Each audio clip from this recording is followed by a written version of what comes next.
இது வரைக்கும் ஒரு கேரவனை விட்டே வெளியே வராதவர்ல அவர்கிட்ட போய் எப்படி ஆட்சி அதிகாரத்தை கொடுப்பீங்க? அது ரொம்ப அதிகமாக எனக்கு தெரியுது. ஏன் வாயை திறந்து ஒரு முறை கூட பாஜக எதனால் என் படத்தை வந்து வெளியிடுறதில் உள்ள தடைகளை ஏற்படுத்துது, ஏன் இந்த 3 எழுத்தை சொல்ல தயங்குறாரு, பயப்படுறாரு? ஆனால் தமிழ்நாடு காங்கிரஸ் வந்து ரொம்ப வேடிக்கையான ஒரு கூட்டம்.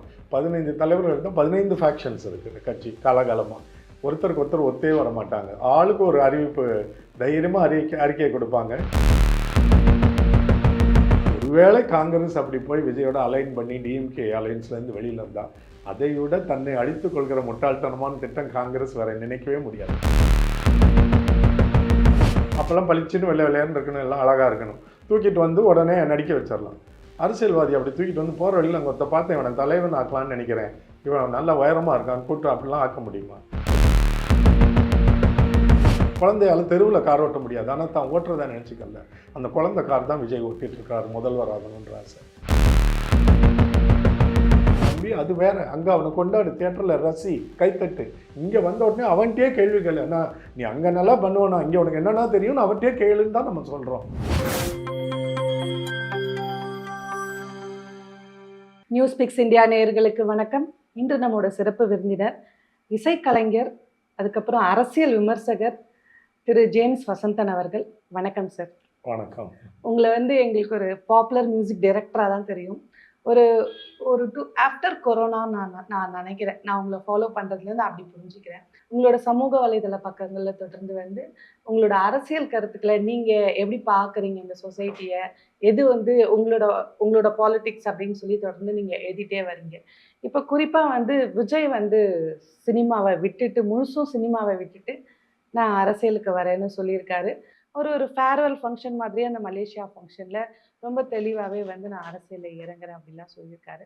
உங்களோட பதிவுகளை பார்க்கும்போது நீங்கள் ரொம்ப தீவிரமாக வந்து அவருக்கு அரசியலுக்கு அவர் சூட்டாக மாட்டார் அப்படிங்கிற ஒரு டோனில் உங்களோட பதிவுகள் இருக்குது. நீங்கள் ஏன் அந்த நிலைப்பாட்டுக்கு போகிறீங்க?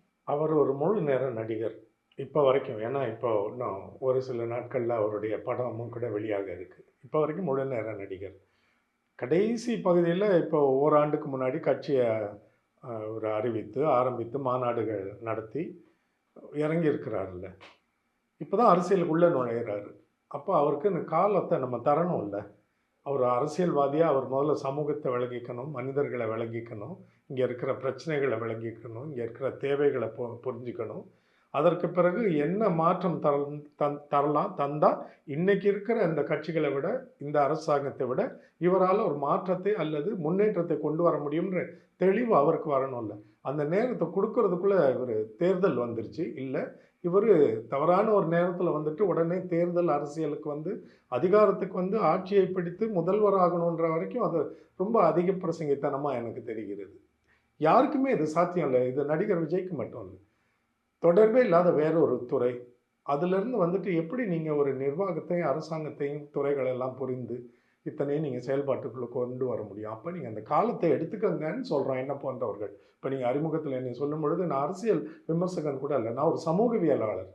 இந்த சோஷியல் பாயிண்ட் ஆஃப் வியூவில் வந்து நம்ம நாடு நல்லா இருக்கணும், நம்ம மாநிலம் நாடுன்னு சொல்லும்போது தமிழ்நாடு நல்லா இருக்கணும், இங்கே இருக்கிற மக்கள் எல்லாம் முன்னேறி நம்மளுடைய மேம்பாடே அப்படியே மேலே வரணும், வறுமைன்றது இல்லாமல் இருக்கணும். அது சாத்தியம் இல்லை. எந்த நாட்டிலுமே உலகத்தில் எவ்வளோ சுபிட்சமான நாட்டிலையும் வறுமை இல்லாமல் இல்லை, அதெல்லாம் இருக்கும். ஆனால் அது குறையணும், எல்லாருக்கும் எல்லாம் இருக்கணும்னு நம்ம நினைக்கிற அந்த நம்முடைய திராவிட அரசியல் தொடங்கினப்போ 70 ஆண்டுகளுக்கு முன்னாடி என்ன இருந்ததோ எல்லாருக்கும் எல்லாமும்ன்றது தான். அது வர்றதுக்கு யார் சிறந்தவர்கள்? அந்தந்த காலகட்டத்தில் ஒரு கட்சி பின்னாடி போய் நிற்கிற ஆள் நான் இல்லை. நம்மெல்லாம் இப்போ வாக்காளர் பார்வையிலேருந்து பேசுகிறது தான். அதனால தான் யாரையும் துணிவாக நம்மளால் விமர்சிக்க முடியுது. கட்சி சார்ந்திருந்தால் அது வேறு மாதிரியாக இருக்கும். கட்சி சார்ந்திருந்தால் தவறுகள் செய்தால் கூட இல்லை இவங்க செய்கிறது சரின்னு பேச வேண்டி வரும். சில பேர் கேட்பாங்க, இவ்வளவு துணிவாக இன்றைக்கி நீங்கள் திமுக இன்றைக்கி சிறப்பாக இருக்குன்னு சொல்கிறீங்க, அப்போ நீங்கள் அந்த கட்சியில் சேர்ந்துட்டிங்களா, இல்லை ஏன் சேரக்கூடாதுன்னு? அது நமக்கு அவசியம் இல்லை. என் பார்வை அதுவாக இருந்திருந்தால் அது பிழைப்பை நாடி போயிடும். இன்றைக்கி இருக்கிற சூழலில் அவருக்கு இன்னும் காலம் தேவைப்படுகிறது. எல்லாத்தையும் அவர் கற்றுக்கிறதுக்கு குறைந்தது 5லிருந்து 10 ஆண்டுகள் தேவைப்படும். அந்த நேரத்தை அவருக்கு நம்ம கொடுப்போம். பண்பட்டு ஒரு அரசியல்வாதியாக வரும்பொழுது நம்மளை அறியாமலே மக்களை நம்மளே உணர்வோம், ஒரு நல்ல தலைவன் தான் இவன், எப்படி மக்களோட தோளோடு தோளாக எல்லா பிரச்சனையிலும் வீதிக்கு வந்து நின்று நமக்காக குரல் எழுப்புறான், போராடுறான். இது வரைக்கும் ஒரு கேரவனை விட்டே வெளியே வராதவரில்ல. அவர்கிட்ட போய் எப்படி ஆட்சி அதிகாரத்தை கொடுப்பீங்க? அது ரொம்ப அதிகமாக எனக்கு தெரிகிறது. கரூர் இன்சிடென்ட்டுக்கு பிறகெல்லாம் அதுக்கப்புறம் வந்து இந்த மக்கள் கூட்டம், இந்த மக்களோட அந்த ஆர்ப்பரிப்பு, அப்புறம் மக்கள் கிட்ட போய் ஒரு ஃபீட்பேக் கேட்கும்போது அவங்க பேசுற அந்த விதம், இன்னைக்கு இருக்க சோஷியல் மீடியா இந்த 2K கிட்ஸ தாண்டி இன்னைக்கு ஜென்ஸி கிட்ஸ் இதெல்லாம் வந்ததுக்கு பிறகு, இன்னைக்கு இருக்கக்கூடிய இந்த ஜெனரேஷனுக்கு நீங்க சொல்லக்கூடிய ஒரு அரசியல் தெளிவு இருக்கா? அப்படி இருந்திருந்தா, நீங்க சொல்ற பார்வையில அவங்க பார்த்திருக்கலாம் ஒருவேள. ஆனா, இன்னைக்கு இருக்க ஜெனரேஷனுக்கு அத பார்க்கறதுக்கான நேரமும் இருக்கான்னு எனக்கு தெரியல. இன்னொன்னு, விஜய்க்கு எந்த அளவுக்கு ஒரு தன்முனைப்பு இருக்கோ, தான் ஒரு முதல்வர் ஆகணுமோ, இல்ல ஒரு ஸ்டேட்டோட லீடர் ஆகணும் அப்படின்னு அவருக்கு இருக்க முனைப்பு போலவே, தமிழ்நாட்டு மக்களுக்கும் இருக்கா மாரியான ஒரு தோற்றம் தானே தொடர்ந்து வந்துகிட்டே இருக்கு. இத நம்ம எப்படி புரிஞ்சுக்கிறதுன்னா, இப்ப சாதாரண ஒரு ஆடியன்ஸ்க்கு அ ஒரு கண்மூடித்தனமாக கூட அவங்க வழிபடுறதா கூட இருந்துக்கலாம். அவங்களுக்கு அத நீங்க எப்படி புரிய வைப்பீங்க? அது ரொம்ப கடினம். பெரிய சவால்னா அதுதான். ஏன்னா, ஒரு அந்த அடுலேஷன் ஒருத்தர் ஆராதிக்கிற அளவுக்கு போறாங்கல்ல, அது எந்த துறையிலயும் பெரிய விளையாட்டு நட்சத்திரங்கள் அப்படி பார்க்கறது உண்டு. மேலை நாட்டு பாடகர், பாடகியர் அப்படி பார்க்கறது உண்டு. நடிகர்கள பார்க்கறது உண்டு. அது வந்து ஒரு போதை மாதிரி. ரொம்ப பிடிச்சு போயிரும் ஒருத்தங்கள. அவங்க திரையில நடந்துக்கிறது, பொது இடத்துல மேடையில பேசுறது, சிரிக்கிறது, செயல்படுறது, அவங்களுடைய தோற்றம், அவங்களுடைய ஃபேஷன், உடை இப்படி பல காரணங்கள் இருக்கும் ஒருத்தரை விரும்பி ரசிக்கிறதுக்கு. அது பெரிய தவறா நான் நினைக்கல. அதன் காரணமா அவங்கள எந்த இடத்துக்கு சமூகத்துல அவங்க அனுமதிக்கிறாங்க, இல்ல தங்களோட தனி வாழ்க்கையில அனுமதிக்கிறாங்கன்றது தான் ஒரு தனி மனித முன்னேற்றத்தையோ அல்லது தடையாவோ, சமூகத்தின் முன்னேற்றமோ தடையாவோ அது அமையும். இப்போ ஒரு ஒரு நடிகர், ம் அதாவது பெரிய திறமையான நடிகர்னு பொதுமக்கள் அவர விரும்புறவங்களே சொல்ல மாட்டாங்க. இதுவரைக்கும் அவர் நடிப்புக்குன்னு அவருக்கு விருது குடுக்கலான்னு சொல்ற மாரி, அந்த மாரி கதாபாத்திரங்களும் எடுத்துக்க மாட்டாரு, கதையும் தேர்ந்தெடுக்க மாட்டாரு. இவர் பாருங்க கிட்டத்தட்ட 30 ஆண்டுகளா நடிக்கிறாரு. ஆனா, முதல் படத்துல வந்த உடனே தனுஷ் ஒரு நல்ல நடிகன் கிடைச்சிருக்கான்னு சொன்னோம்ல.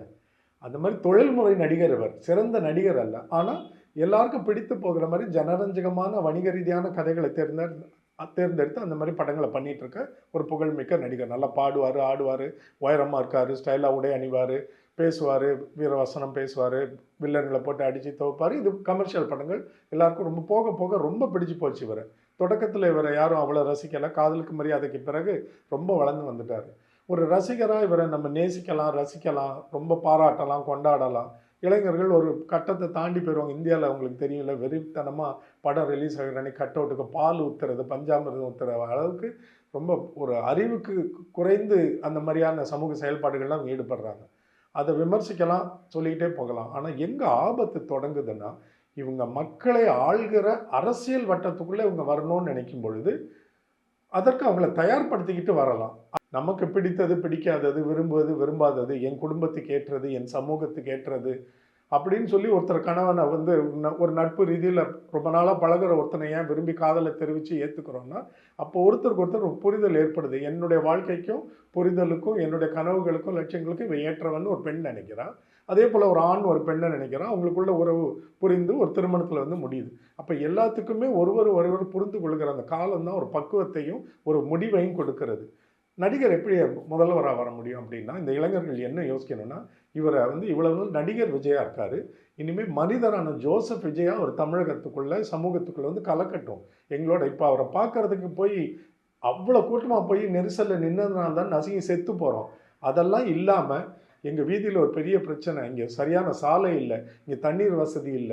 இல்ல இந்த நிலத்த சூறையாடுறாங்க. இங்க ஏமாத்துறாங்க. கொத்தடிமை இருக்குது. இப்படி பல பிரச்சனைகளுக்கு ஒவ்வொரு ஊரா, மாவட்டமா, கிராமமா வந்து நின்னு போராடி 5 வருஷமோ, 7 வருஷமோ, 9 வருஷமோ, 10 வருஷமோ, 15 வருஷமோ ஆன பிறகு, இந்த மக்கள் தன்னால உங்கள பார்க்க வரமாட்டான். இவன நம்பி தான் நம்மளுடைய முன்னேற்றம் இருக்கும். நம்புற அன்னைக்கு ஓட்டு போடுறோம்ல. அது அறிவு சார்ந்து ஒருவரை தேர்ந்தெடுக்கிறது.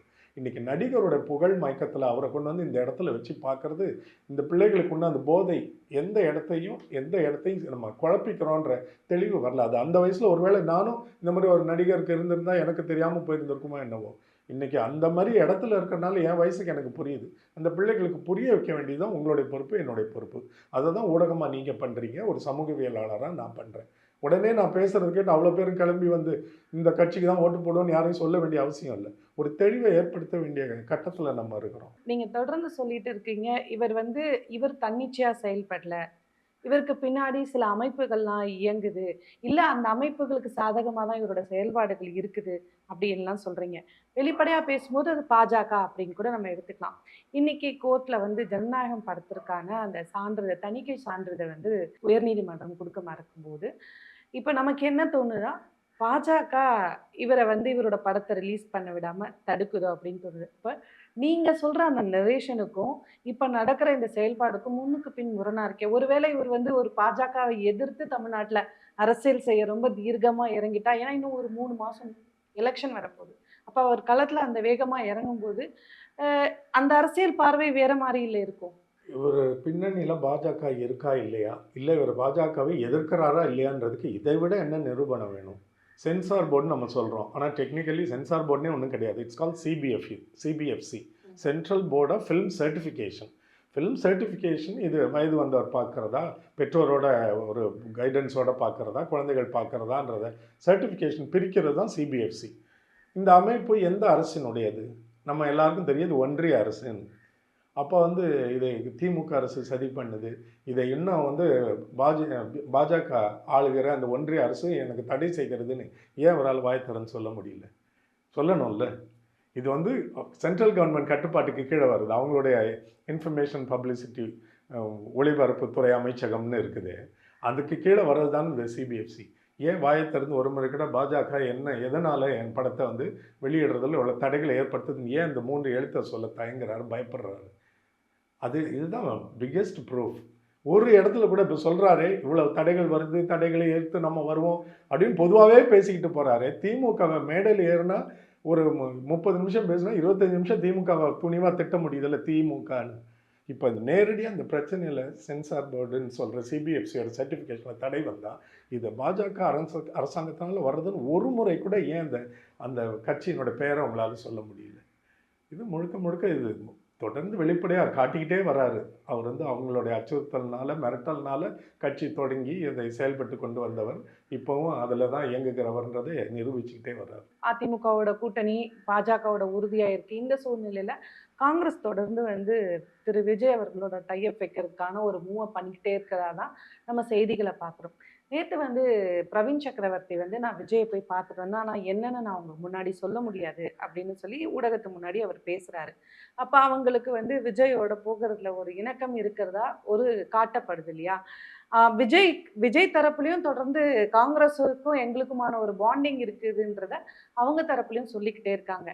ஒருவேளை இவங்க காங்கிரஸோட இணைஞ்சு போறாங்க அப்படின்னா, அங்கேயும் நீங்க சொல்ற இந்த கணக்குகள் வந்து எதிரா தானே நிக்குது. இப்போ பிஜேபி இஸ் வின்னிங் தானே. காங்கிரஸ் எப்படி காங்கிரஸ் திமுக கூட்டணி உடைச்சிட்டாலே அவங்களுக்கு அது ஒரு வெற்றி தானே. எல்லாமே சரியாக தானே நடந்துகிட்டு இருக்குது. அதுக்கு பலவிதமான முயற்சிகள் நடக்குது. பொதுவாக எல்லா கட்சியிலும் பார்த்தீங்கன்னா ஃபேக்ஷன்ஸ் இருக்கும். உள்ளே கூறுகள் குறைந்தபட்சம் 2ஆக இருக்கும். எவ்வளோ பெரிய கட்சிக்கும், தேசிய கட்சி ஆனாலும் சரி, ரீஜனல் பார்ட்டிஸ் ஆனாலும். ஆனால் தமிழ்நாடு காங்கிரஸ் வந்து ரொம்ப வேடிக்கையான ஒரு கூட்டம்.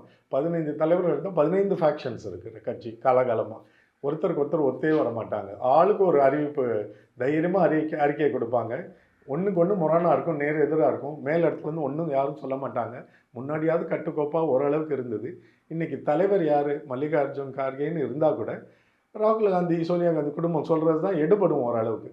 அப்போ அங்கேருந்து ஒன்றும் பெரிய எதிர்ப்பும் வரல, ஆதரவும் வரல. அங்கேருந்து ஆமாம் விஜயோட நாங்கள் கூட்டணி முயற்சிக்கு பேசிகிட்டு இருக்கிறோம் அப்படின்னும் வரல. நாங்கள் ஒரு நாள் திமுக கூட்டணி விட்டு போக மாட்டோம், அது அதிகாரபூர்வமான செயல்பாடு இல்லை, அது எங்களுடைய அறிவுறுத்தல்னால போய் அவர் பேசுகிறாருன்னு அப்படி எதுவுமே சொல்லலை. ஏற்கவும் இல்லை, மறுக்கவும் இல்லை. நான் ரொம்ப அந்த தேர்தல் அரசியலுக்குள்ளே போகிறவன் இல்லை. என்னோடய பார்வை சமூக பார்வை, யார் சிறந்தவர். ஆனால் இதெல்லாம் வேடிக்கை பார்க்கும் பொழுது இந்த தடவை எப்படி குறைந்தது 25 வாங்கணும்னு அவங்க முடிவாக இருக்காங்க. அது கிடைச்சிரும் போல இருக்குன்னு. அப்போ இவங்க 10 தொகுதியும் 15, 20 தொகுதியை விட இன்றைக்கி வந்து பிஜேபி இப்படி பண்ணுறத விட நம்ம 40 தொகுதி 60 தொகுதி கேட்கணும். திமுகட்ட இடமும் இல்லை, வாய்ப்பும் இல்லை. அப்போ விஜய்கிட்ட போனால் எவ்வளோ வெல்றோம், ஜெயிக்க போகிறோன்ற இதெல்லாம் கணக்கு இல்லை. பிஜேபி 40 தொகுதின்னு நாங்கள் 40, 50 தொகுதியில் போட்டியிட போகிறோம். அந்த இடத்த கொடுக்குற ஒரே வாய்ப்பு விஜய்கிட்ட தான் இருக்குது. அவர் 234, அவருக்கு வேட்பாளர்கள் கூட கிடைக்க மாட்டாங்க. அப்போ காங்கிரஸ் வந்தால் அவங்களுக்கு நிறைய இடங்கள் கிடைக்க முடியும்.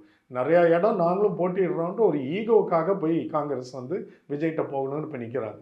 ஒருவேளை காங்கிரஸ் அப்படி போய் விஜயோட அலைன் பண்ணி டிஎம்கே அலைன்ஸ்லேருந்து வெளியில் வந்தால் அதை விட தன்னை அழித்து கொள்கிற முட்டாள்தனமான திட்டம் காங்கிரஸ் வேற நினைக்கவே முடியாது. இப்போ அவங்க விஜய்க்கு போனால் இவங்க ஒன்றும் பெரிய ஓட் பேங்க் எங்கேருந்து தூக்கிட்டு விஜய் கட்சிக்கு போகிறதில்ல. திமுகவுக்கு பெரிய இழப்பு இல்லை. இன்னொரு இடம் கிடைக்கும். ஒரு தேமுதிகவோ பாட்டாளி மக்கள் கட்சியில் ஐயா மூத்தவர் அப்பாவோட பிரிவு இங்கே வர்றதுக்கோ ஏதோ ஒரு வாய்ப்பு இருக்குது. ஏன்னா அன்புமணி அனௌன்ஸ் ஆமாம், பண்ணிட்டாரு. காத்துட்டு இருக்கிறாங்க. இங்கே இடம் இல்லை. Okay. அதனால அவங்க போன இழப்பு வந்து திமுகவுக்கு இல்லை, இழப்பு காங்கிரஸுக்கு தான். இதனால தாவேக்காவுக்கு பெரிய நன்மையும் பெரிய கூடுதல் பலமும் கிடையாது. தன்னை அழித்துக்கிற ஒரு செயல்பாடு தான் காங்கிரஸ். ஆனா நேரடியா வந்து காங்கிரஸ் ஒருவேளை உள்ள போயிடுச்சு அப்படின்னா தாவேகாவுக்கோ விஜய்க்கோ நேரடியா பாஜகவோட இணைய தேவை கிடையாது இல்லையா? அந்த ஒரு பேரை வச்சு ஒரு கணிசமான ஓட்டை வாங்குவதற்கு அவங்க முயற்சி பண்ண மாட்டாங்களா? இல்லை, இப்போ பிஜேபியோட ஒரே இது என்னன்னா, தமிழ்நாட்டில் அவங்கள ரெசிஸ்ட் பண்ணிட்டு இருக்கிறது டிஎம்கே தானே. திமுக தானே அயர்ன் வால் மாதிரி நின்றுட்டு இருக்கு. உள்ளே நுழைய முடியல. DMK is a fire wall as far as BJP is concerned. அவனை யார் வந்து அழிச்சாலும் உங்களுக்கு மகிழ்ச்சி தானே. அதுக்கு தானே இவ்வளோ போராடுறாங்க. எதுக்கு விஜய் சீமான் போன்றவர்களை உருவாக்கி அவங்கள வந்து தத்து பிள்ளைகளை வளர்த்துட்டு இருக்காங்கன்னு அரசியல்வாதிகள் சொல்கிறாங்கன்னா அவங்க தான் பின்னாடியிலேருந்து இயக்குறாங்க. ஏன்னா திமுக பலவீனப்படுத்துறதுக்கு யார் உதவினாலும் எதிரிக்கு எதிரி நண்பர் தான். அந்த வகையில் இவங்களுக்கு எல்லாருமே நண்பர்கள் தான். விஜய் வழியாக மறைமுகமாக இப்போ காங்கிரஸும் அவங்களுக்கு நண்பர்கள் தான். ஏன்னா திமுக நீங்கள் வலி விளக்க செய்கிறேன்னு அவங்க நினைக்கிறாங்க. எதையோ பண்ணுங்கப்பா, எங்களுக்கு அவங்களுக்கு மட்டும் காலி பண்ணி இடத்த கிளியர் பண்ணி கொடுங்கப்பா, இடம் நவுங்க காத்து வரட்டும்னு சொல்கிற மாதிரி. இப்போ திமுக வந்து ஆட்சியை பிடிக்காமல் இருந்தால் போதும் பிஜேபி. அதுக்கப்புறம் அவங்க என்ன வேணாலும் பண்ணிக்குவாங்க. ஏற்கனவே பாவம் அதிமுகவை காலி பண்ணிட்டாங்க எடப்பாடியை வச்சு. அதனால அவங்களுக்கு பாதி நெருங்கிட்டாங்க. இதை மட்டும் சரி பண்ணி யாராவது ஒருத்தனுக்கு ஒருத்தன் அடிச்சுக்கிட்டு திமுகவுக்கு அரசமைக்க வாய்ப்பு கிடைக்காம போயிட்டா அவ்வளோதான். தமிழ்நாடு சீரழிஞ்சுது. உள்ள ஆர்எஸ்எஸும் பிஜேபியும் தான். 2026 தேர்தல் களம் கிட்டத்தட்ட பிஜேபியோட ஆட்களுக்கு தான் தெரியுது. ஏப்ரல் 20 அப்படிங்கிற வரைக்கும் திரு நயினார் நாகேந்திரன் தேதி வரைக்கும் அவங்கெல்லாம் குறிப்பிட்டு சொல்றாங்க. ஆனா அதிகாரப்பூர்வ தேதி நமக்கு தெரியல. இவ்வளோ நெருக்கமான ஒரு நேரத்துல ஒரு படம் 2 படத்தை வந்து பொங்கலுக்கு ரிலீஸ் பண்றாங்க. நீங்க சினிமா துறையில இருக்கிறதுனால நிறைய படங்களை பார்த்துருப்போம் நம்ம. இந்த மாதிரி 2 ஹீரோஸ் ஒரு மெயினா பொங்கல் தீபாவளி மாதிரியான நேரங்கள்ல. நான் இந்த 2 படம் குறிப்பா பராசக்தியும் ஜனநாயகனையும் ஒன்னா மோத விடுவது அப்படிங்கிறது ஒரு அரசியல் பின்புலம் இருக்கிற மாதிரி தான் பேசப்படுது. இதை நீங்க எப்படி பாக்குறீங்க? எனக்கு அதில் ஒன்றும் அப்படி இருக்க மாதிரி தெரியல. இது அரசியல்னா விஜயோடது தான். அவர் நேரடி அரசியலில் இறங்குனனால அவர் எது பண்ணாலும் இனிமேல் அரசியல் நகர்வாக தான் இருக்கும். ஒரு படத்தை உருவாக்குறது, அதில் இருக்க கதை, கதாபாத்திரம், பேசுகிற வசனங்கள் எல்லாமே அரசியல் நோக்கத்தோடு தான் இருக்கும். தன்னுடைய இளைஞர் ரசிகர்களை பட்டாளத்தை வந்து வசீகரிக்கிற மாதிரி, அவங்கள கவர்ற மாதிரியும், கைத்தட்ட விசில் அடிக்க என்னென்னலாம் பண்ண முடியுமோ அது.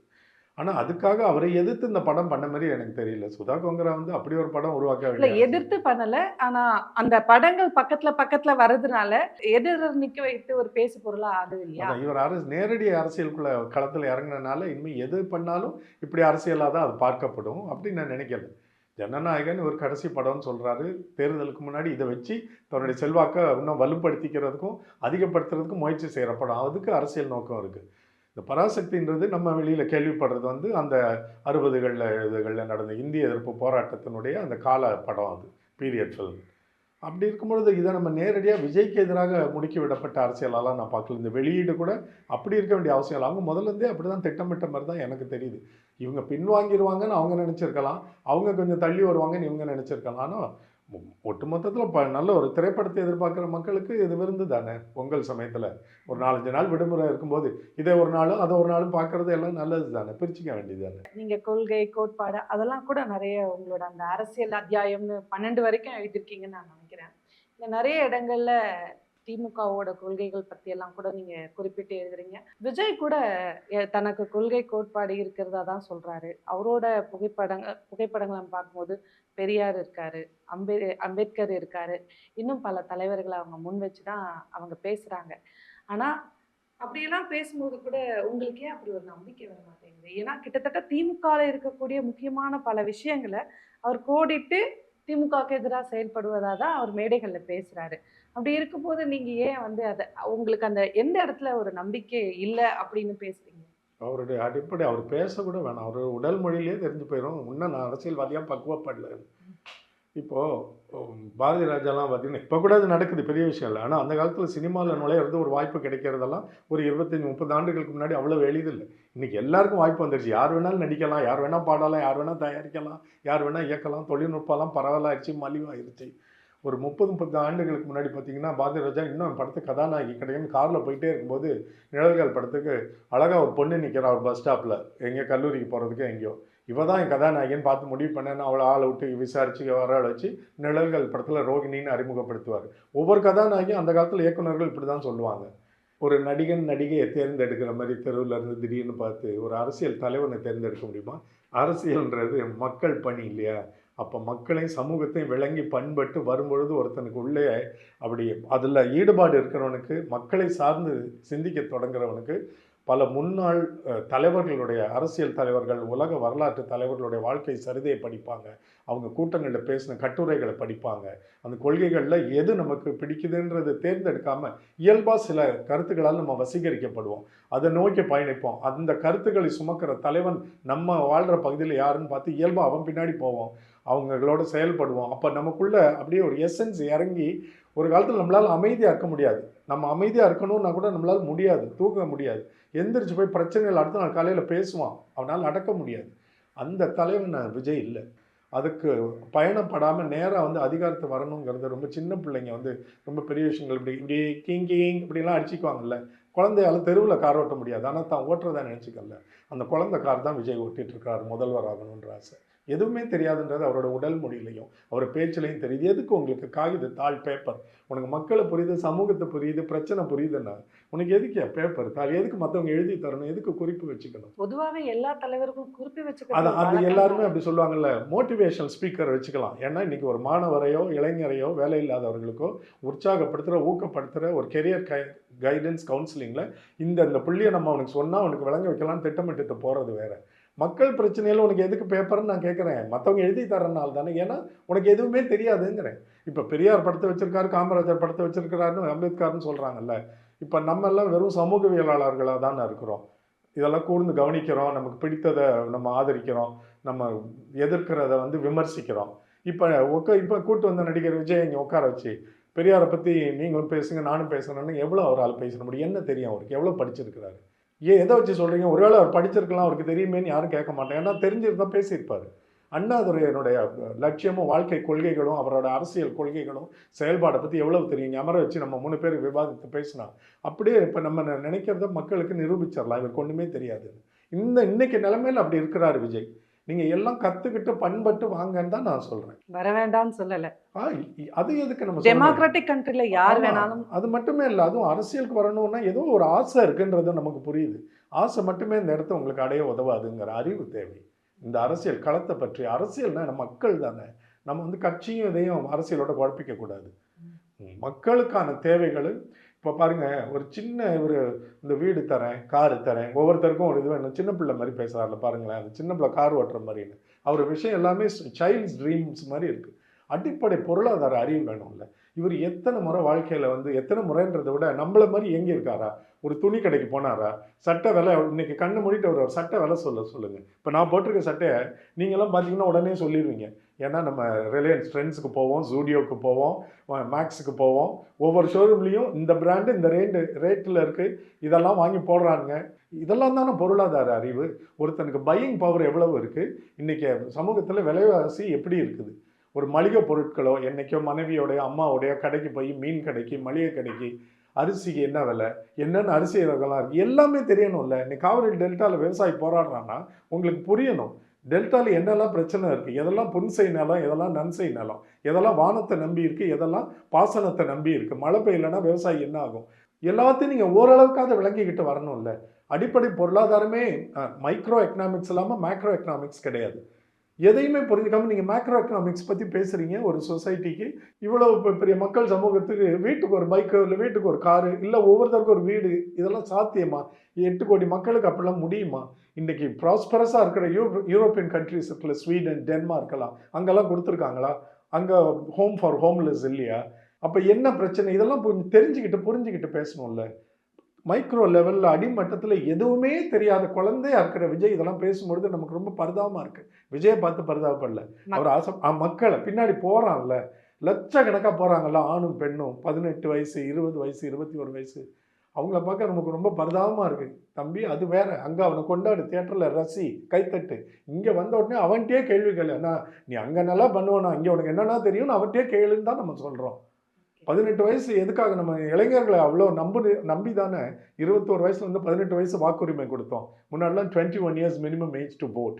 ராஜீவ்காந்தி காலத்தில் அதை 18 வயசாக்கி ஒரு இளைய தலைமுறை சிந்தனையும் சமூகத்து செயல்பாட்டுக்கு தேவை, இவங்களும் அதில் இயங்கணும்னு சொல்லி தானே ஒரு இன்வால்வ்மெண்ட் பாலிடிக்ஸ்க்கு 18 வயசு ஆகணும். அப்போ நீங்கள் சினிமாக்காரனுங்க ஆதரித்து அவனோட மயக்கத்தில் அவனை கொண்டு வந்து என்ன ஆளுன்னு சொல்லுவீங்கன்னா உங்கள்கிட்ட இருந்து வாக்க பிடுங்கிறது தான் நியாயமாக இருக்கும். 18, 19, 20 வயசு இந்த பிள்ளைகளை எல்லாம் என்ன பண்ண தவைக்கால ஊக்குவிச்சிட்டு இருக்காங்கன்னு நீங்கள் கேள்விப்பட்டிருப்பீங்க. உங்கள் வீட்டில் நீங்கள் ஓட்டு போடுவீங்க, அப்பாவையும் அம்மாவையும் கேன்வாஸ் பண்ணுங்கள், எமோஷ்னல் பிளாக்மெயில் பண்ணுங்கன்னு சொல்லி அவ்வளோ பேரண்ட்ஸ் நான் மீட் பண்ணேன் பலவருக்கு. இப்போ மதுரைக்கு 2 நாள் முன்னாடி நிகழ்ச்சிக்கு போயிட்டு வந்தப்போ கூட தற்செயலாக அரசியல் பேச்சு வரும்போது நிகழ்ச்சிக்கு வரும்போது எல்லாம் சொல்கிறாங்க, பிள்ளை வந்து அவ்வளோ கெஞ்சுற, அப்பா நீ எனக்கு வாழ்க்கையில் ஒன்று செய்யணும்னு நினச்சா எனக்கு சொத்து சேர்த்து வைக்காத, என்னை படிக்க வைக்க கூட அவசியம் இல்லை, எனக்கு நீ கல்யாணம் பண்ணி வைக்கிற செலவு அதெல்லாம் கலப்படாது, இந்த ஒரு தடவை விஜய்க்கு எனக்காக ஓட்டு போடு, என்னை நீ நேசிக்கிறேன் நான். எமோஷனல் பிளாக்மெயிலிங் போயிருக்கிறாங்க.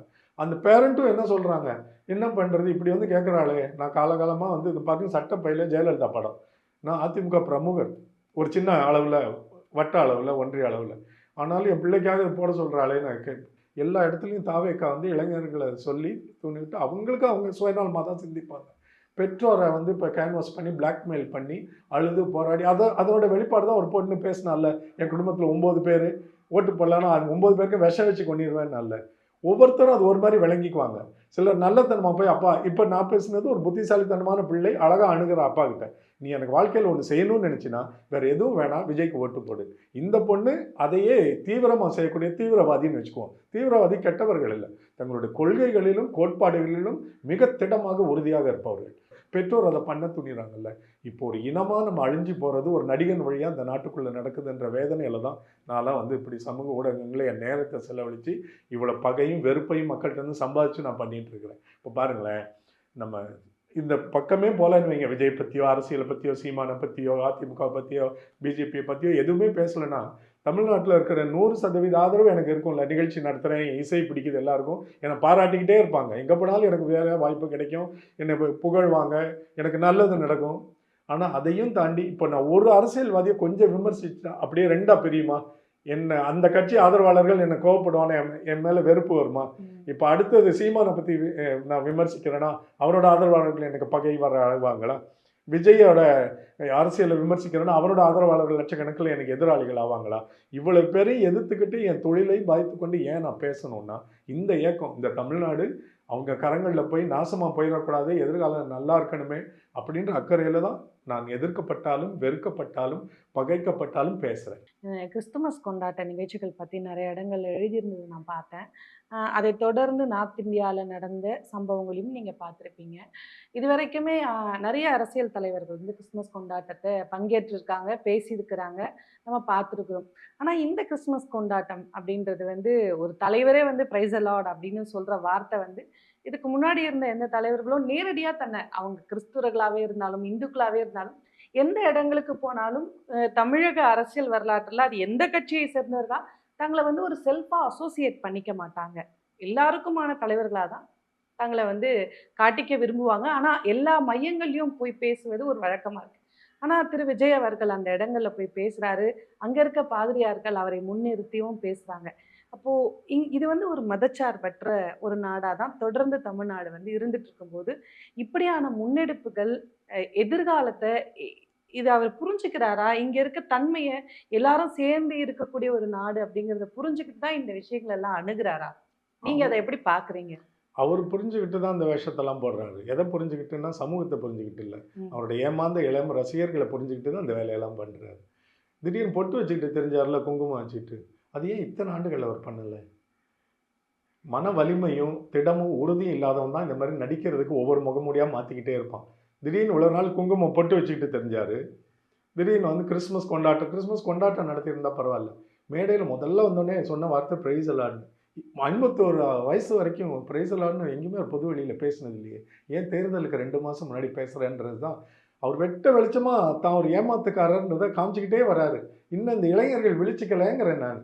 உண்மையாலுமே மன வலிமை உள்ளவன், மத சார்பு இல்லாதவன், நான் மக்களுக்கானவன், எனக்கு எல்லாம் ஒன்று தான் சம பார்வை, சமூக நீதி இருக்குல்ல, இந்த திராவிட கட்சிகளினுடைய கோட்பாடு, அடிப்படை கோட்பாடு, சமூக நீதின்னு எல்லாம் சமம். நீ யாராக இருந்துக்க, கடவுள் நம்பிக்கை உள்ளவனோ இல்லாதவனோ, நீ இந்த நம்பிக்கையை சேர்ந்தவனோ இல்லை அந்த நம்பிக்கையை சேர்ந்தவனோ, அது வந்து உன்னுடைய அறைக்குள்ளே, உன் வீட்டுக்குள்ளே, உன்னுடைய அந்தரங்கத்தில் இருக்கிற உன்னுடைய நம்பிக்கை சார்ந்த விஷயம். ஆனால் தமிழ் இனம்னு வரும்போது நம்ம எல்லாம் ஒன்றுன்ற நம்பிக்கை மனசுக்குள்ளே ஊறி போய் இருக்கிறவன் இந்த முகமூடி அணிய மாட்டான், தொப்பியை போட்டுக்கிட்டு குங்குமம் வச்சுக்கிட்டு விபூதி போட்டுக்கிட்டு திடீர்னு பிரைசலாட் சொல்லிட்டு அலைய மாட்டான். உதயநிதி ஸ்டாலினோட அப்பா தாத்தா எல்லாம் இறை மறுப்பாளர்கள், ஏத்திஸ் இல்லையா, திராவிட பாரம்பரியத்தில் வந்தவங்க. ஆனால் உதயநிதியோட அம்மா மிஸ்ஸஸ் ஸ்டாலின் வந்து இந்து மத நம்பிக்கை உள்ளவங்க, கோயிலுக்கு பாத யாத்திரை போகிறாங்க ரெகுலராக. எனக்கு அந்த நம்பிக்கை உண்டு. இவர் சொல்கிறாரு அது அவங்க நம்பிக்கை, நான் தலையிடுறதில்ல. சொந்த மனைவிக்கு அப்பா தாத்தா இறை மறுப்பு, அம்மா இந்து மத நம்பிக்கை. போன கிறிஸ்துமஸ் விழாவின் பொழுது உதயநிதி ஸ்டாலின் என்ன சொல்கிறார் ஒரு இடத்துல, நான் கிறிஸ்தவன் என்று சொல்லிக் கொள்வதில் பெருமைப்படுகிறேன். இது எவ்வளோ ஒரு பயங்கரமான தைரியம் உங்களுக்கு வேணும். நான் அரசியல்வாதி, என் வீட்டில் இப்படி பல நம்பிக்கைகள் இருக்குது, என் மனைவி கிறிஸ்தவர், அவன் மூலமாக இன்றைக்கி நான் கிறிஸ்தவ நம்பிக்கை ஏற்றுக்கொண்டு இருக்கிறேன்னு சொல்லணும்னா அதுதான் உண்மைங்கிறேன். நான் இந்த இடத்துக்கு போய் இப்படி பேசுறது, அந்த இடத்துக்கு போய் அந்த வேடம் போடுறதில்ல. அது என்னுடைய தனிப்பட்ட நம்பிக்கை. ஆனால் உன்னை பொறுத்த வரைக்கும் நான் தமிழன், உன்னுடைய ஆட்சி அதிகாரத்தில் உன்னை ஆள்கிற இடத்துல நான் இருக்கேன், உனக்கு வேண்டிய நீதியையும் நியாயத்தையும் நான் செய்வேன்றது தான் அந்த கோட்பாடு மூலமாக வெளியே வருது. அதை செய்கிற துணிவாக செய்கிற வெளிப்படையான உதயநிதி ஸ்டாலின் எங்கே? ஒவ்வொரு இடத்துக்கு தந்தாப்புல தன்னுடைய நிறங்களையும் தோற்றங்களையும் மாற்றிக்கொண்டு இப்படி பிரைசலாட் சொல்லி ஏமாற்றி கொண்டு இருக்கிற விஜய் எங்கே? இதுதான் அவரை வெளிக்காட்டுகிற வாய்ப்பு. இதை இளைஞர்கள் மக்கள் புரிஞ்சுக்கணும்னு நான் சொல்கிறேன். நன்றி சார். நன்றி.